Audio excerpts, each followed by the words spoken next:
Right guys, welcome back to the workshop. So this video is going to be a little bit of an update video. I wasn't actually going to record this because the job I'm actually doing in the workshop isn't the world's most exciting job, and it's not going to make the most exciting video. It's never going to be a right time for doing it, so I might as well just get on and get it done, and then I can get back to concentrating on the videos that I normally make, i.e. tool reviews and general woodworking videos. So the job I'm going to be doing is repainting the workshop. Now I know that some of you might be thinking, why am I wasting my time on things like that, because it's only a workshop. But when I finished boarding out the walls with OSB, I painted them with normal emulsion paint, and because of all the glues and resins that are actually used in the manufacturing process, they actually bled through the paint. So although it doesn't show that well on camera, you can actually see hundreds of different specks and colours coming through, and it just makes the walls look grubby. So it's a job that I've wanted to do for a while, and I thought this would probably be the best time to actually just get on with it and get it done. Now when I originally painted it, I didn't prep the walls in any way whatsoever, and there are areas where the paint is just chipping off. So what I'm going to be doing is sanding the walls down, and then I'm going to be putting on some masonry paint. I'm not an expert when it comes to painting OSB, but I have read on a number of different forums that masonry paint stops the bleed through from the glues and resins. I know that Leo over at Handicraft, he actually used some Zinza Bin primer and then masonry paint over the top, but I'm a bit of a skinflint, and this cost £28 for 7.5 litres of masonry paint. So I'm just going to sand the walls down and use this, and hopefully this will actually give the walls a better finish. So I thought I'd bring you along for the process, mainly because I might not get another video out. So I'm going to be using my Gelas belt sander for the majority of the sanding, and then I can get into the more difficult to reach areas with the random orbital sander and my little detail sander.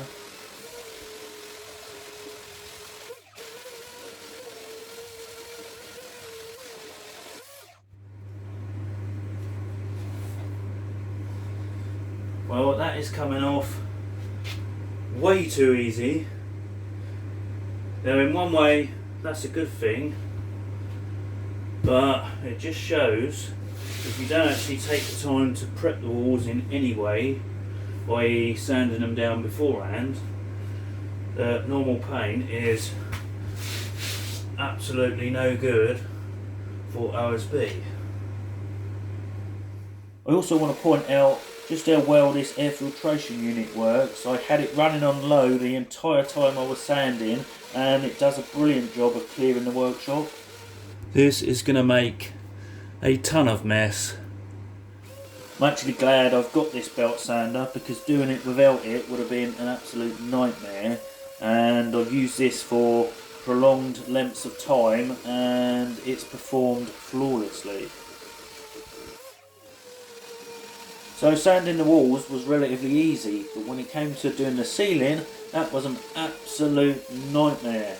I could have done with one of those extendable drywall sanders, but instead I had to use the belt sander because that's all I had. It was a case of doing 30 seconds to a minute, and then I'd have to rest my arms and shoulders, and then I'd do a bit more, and then rest, and do a bit more, and rest. So it took a lot longer, but I got it done in the end. Tell you what, I just wished you'd have done it right the first time. Well, you said you wanted it done as quickly as possible, but don't blame me. If you knew it was the wrong way to do it, then why didn't you just do it properly in the first place? Yeah, whatever. Blame me as always.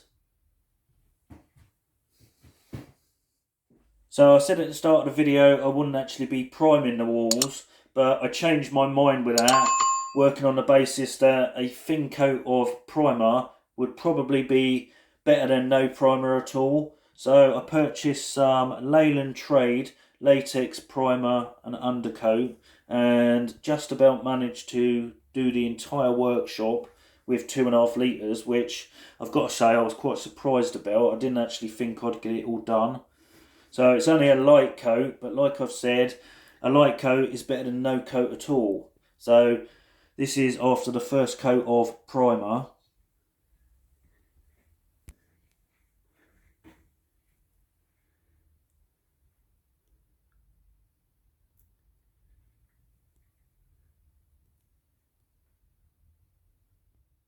So this is after one coat of the Sandtex masonry paint, and I can already see a massive difference on the finish. The walls are flatter and much brighter. Oh, are you just going to stand there and watch? Or are you actually going to do some work? Alright, keep your hair on. Why'd you have to be so bloody grumpy all the time?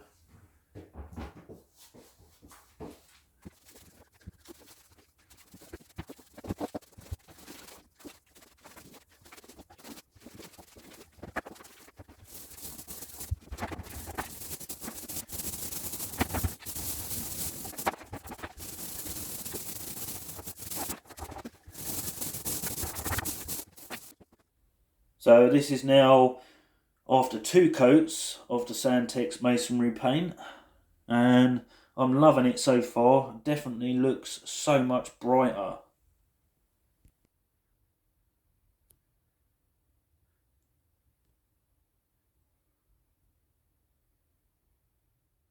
Right, well there you go then guys, that is 2 coats of Sandtex masonry paint done on the entire workshop, and as you can see the walls are looking way brighter than they were before. I'll just spin you around. You can see that that is a massive improvement, and because they've been sanded they're a lot smoother. Now I'm going to give it one last coat because I've got the paint, so I might as well use it up, and after the 3rd coat I'm going to call that done.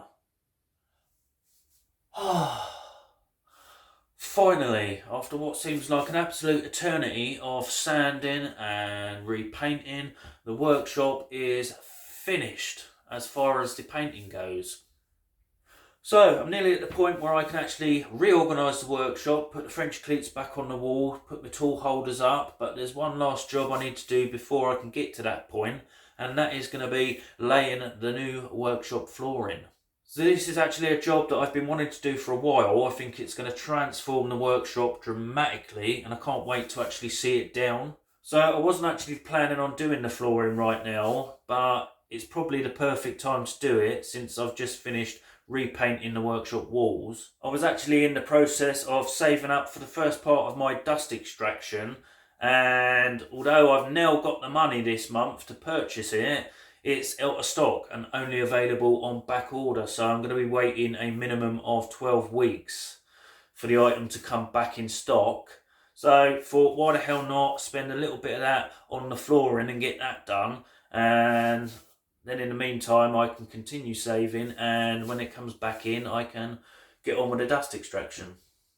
So in the next video I'm going to be talking about flooring options for the workshop. I'm going to explain a little bit about the product that I've actually chosen, which in my opinion is a little bit different to what other people have chosen. And I'm going to show you the actual install itself, so look out for that video. So as always, thanks for watching. If you're not already subscribed to the channel, then why not consider subscribing? I'd appreciate that. You can also follow me on Instagram, so head over there and give us a follow. So until the next video, stay safe and you'll see me in the next one. Cheers for watching, guys.